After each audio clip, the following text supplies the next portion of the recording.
In consequence of an agreement between the sisters, Elizabeth wrote the next morning to her mother, to beg that the carriage might be sent for them in the course of the day, but Mrs. Bennet, who had calculated on her daughters remaining in Netherfield till the following Tuesday, which would be exactly finish Jane's week, could not bring herself to receive them with pleasure before.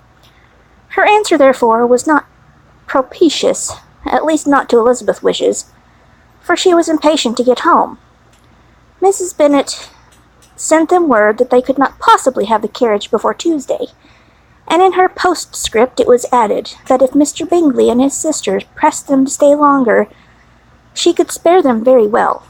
Against staying longer, however, Elizabeth was positively resolved, nor did she much expect it would be asked, and fearful, on the contrary, as being considered an intruding themselves needlessly long, she urged Jane to borrow Mr. Bingley's carriage immediately, and at length it was settled that their original design of leaving Netherfield that morning should be mentioned, and the request made. The communication excited many professions of concern, and enough was said of wishing them to stay at least till the following day, to work on Jane, and till the morrow their going was deferred. Miss Bingley was then sorry that she had proposed the delay, for her jealousy and dislike of one sister much exceeded her affection for the other. The master of the house heard with real sorrow that they were to go so soon, and repeatedly tried to persuade Miss Bennet that it would not be safe for her, that she was not enough recovered, but Jane was firm where she felt herself to be right. To Mr. Darcy it was welcome intelligence. Elizabeth had been at Netherfield long enough. She attracted him more than he liked, and Miss Bingley was uncivil to her, and more teasing than usual to himself. He wisely resolved to be particularly careful that no sign of admiration should now escape him, nothing that could elevate her with the hope of influencing his felicity, sensible that if such an idea had been suggested, his behaviour during the last day must have material weight in confirming or crushing it. Steady to his purpose, he scarcely spoke 10 words to her through the whole of Saturday, and though they were at the one time left by themselves for half an hour, he adhered most conscientiously to his book, and would not even look at her. On Sunday, after morning service, the separation, so agreeable to almost all, took place. Miss Bingley's civility to Elizabeth increased at last very rapidly, as well as her affection for Jane, and when they parted, after assuring the latter of the pleasure it would always give her to see her either at Longbourn or Netherfield, and embracing her most tenderly, she even shook hands with the former, Elizabeth took leave of the whole party in the liveliest spirits. They were not welcomed home very cordially by their mother. Mrs. Bennet wondered at their coming, and thought them very wrong to give so much trouble, and was sure Jane would have caught cold again. But their father, though very laconic in his expression of pleasure, was really glad to see them, and he had felt their importance in the family circle. The evening conversation, when they were all assembled, had lost much of its animation, and almost all its sense, by the absence of Jane and Elizabeth.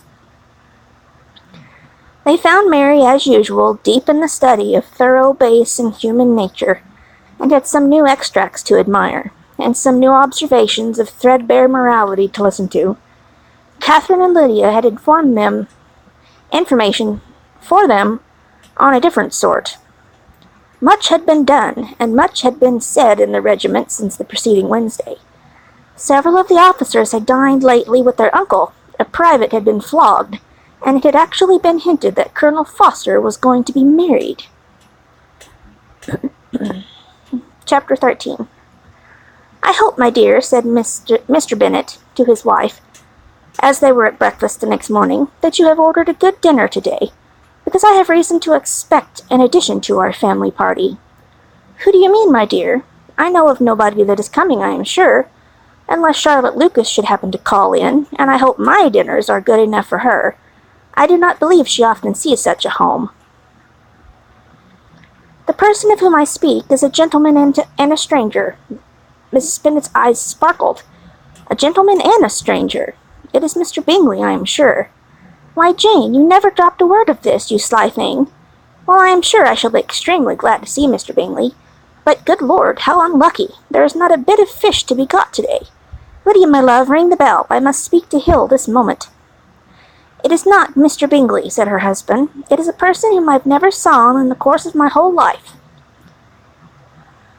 This roused a general astonishment, and he had the pleasure of being eagerly questioned by his wife, and 5 daughters at once. After amusing himself some time with their curiosity, he thus explained, About a month ago I received this letter, and about a fortnight ago I answered it, for I thought it a case of some delicacy, and requiring early attention. It is from my cousin, Mr. Collins, who, when I am dead, may turn you all out of this house as soon as he pleases. Oh, my dear, cried his wife, I cannot bear to hear that mentioned. Pray do not talk of that odious man. I do not think it is the hardest thing in the world. I do think it is the hardest thing in the world, that your estate should be entailed away from your own children. And I am sure if I had been you, I should have tried long ago to do something or other about it. Jane and Elizabeth attempted to explain to her the nature of an entail. They had often attempted it before, but it was a subject on which Mrs. Bennet was beyond the reach of reason, and she continued to rail bitterly against the cruelty of setting an estate away from a family of 5 daughters in favor of a man whom nobody cared anything about. It certainly is a most inquisitive affair, said Mr. Bennet, and nothing can clear Mr. Collins from the guilt of inheriting Longbourn. But if you will listen to his letter, you may perhaps be a little softened by his manner of expressing himself. Not that I am sure, no, I am sure I shall not. And I think it very impertinent of him to write to you at all, and very hypocritical. I hate such false friends. Why could not he keep it on quarrelling with you, as his father did before him? Why, indeed. He does seem to have had some filial scruples on the head, as you will hear. Hunsford, near Westerham, Kent, 15 October. Dear Sir, the disagreement subsisting between yourself and my late honoured father always gave me much uneasiness, and since I have had the misfortune to lose him, I have frequently wished to heal the breach, but for some time I was kept back by my own doubts, fearing lest it might seem disrespectful to his memory for me to be on good terms with anyone with whom it always pleased him to be at variance. There, Mrs. Bennet.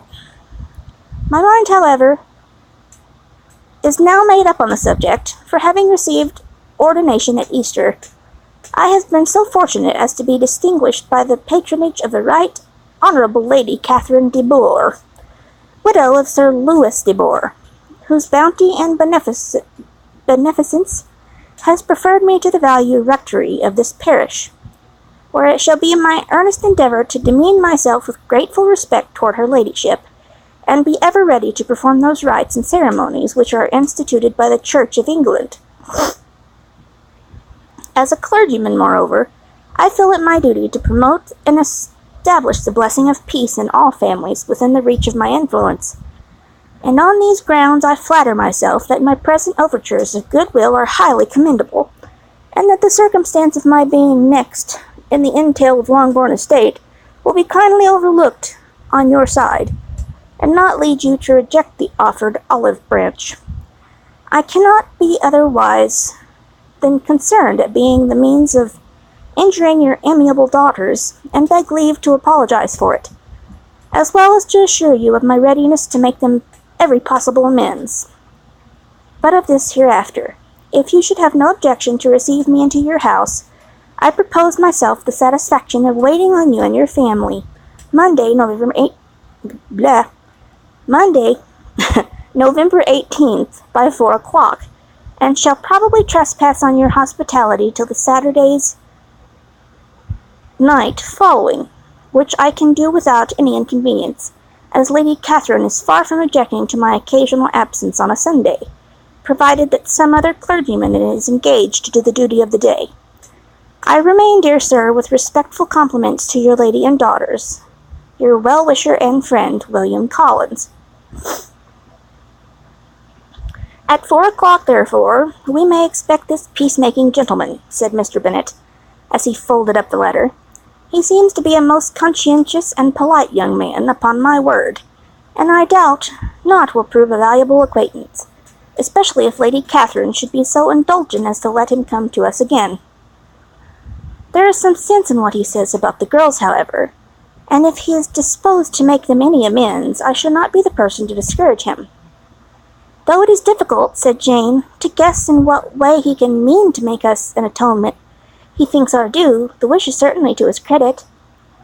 Elizabeth was chiefly struck with his extraordinary deference for Lady Catherine, and his kind intention of christening, marrying, and burying his parishioners whenever it were required. He must be an oddity, I think, said she. I cannot make him out. There is something very pompous in his style, and what can he mean by apologizing for being next in the entail? We cannot suppose he would help it, if he could. Can he be a sensible man, sir?